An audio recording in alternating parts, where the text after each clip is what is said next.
મહેસાણા જિલ્લાના વિસનગર ખાતે પાટીદાર સમાજની રેલીમાં મીડિયા કર્મચારીઓ પર થયેલા હુમલાના વિરોધમાં સુરત શહેર પત્રકાર સંઘ દ્વારા કલેક્ટરને આવેદનપત્ર આપી ઉગ્ર રજૂઆત કરવામાં આવી હતી।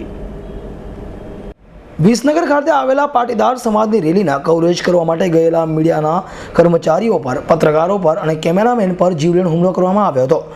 આ હુમલાના કારણે 3 થી 4 જેટલા પત્રકારો ઘાયલ થયા હતા। આ ઉપરાંત કેમેરા પણ તોડી નાખવામાં આવ્યા હતા।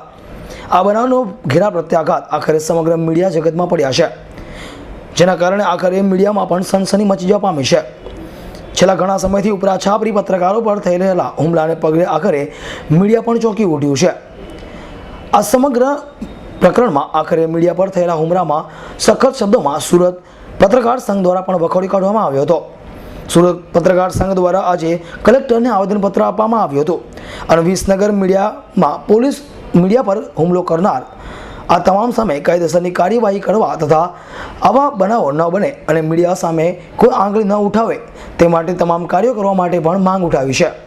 ગુજરાતના મહેસાણા જિલ્લામાં જે વિસનગર આવેલ છે ત્યાં ગઈકાલે જે મીડિયા કર્મીઓ પર કવરેજ કરવા ગયેલા જે હુમલો થયો છે એ હુમલાને સુરત મીડિયા કર્મીઓ બખોડી કાઢીએ છીએ અને અમે હુમલાના વિરોધમાં સુરતના કલેક્ટરશ્રીને અમે આવેદનપત્ર આપ્યું છે અને અમે માગણી કરી છે કે અવારનવાર દેશમાં કે ગુજરાતમાં મીડિયા કર્મીઓ પર હુમલા થતા હોય છે, એ હુમલા બંધ થાય અને રાજ્ય સરકાર, કેન્દ્ર સરકાર આ હુમલાઓ વિશે ધ્યાન આપે એવી અમારી માગણી સાથે સુરત કલેક્ટરશ્રીને અમે આવેદનપત્ર આપ્યું છે।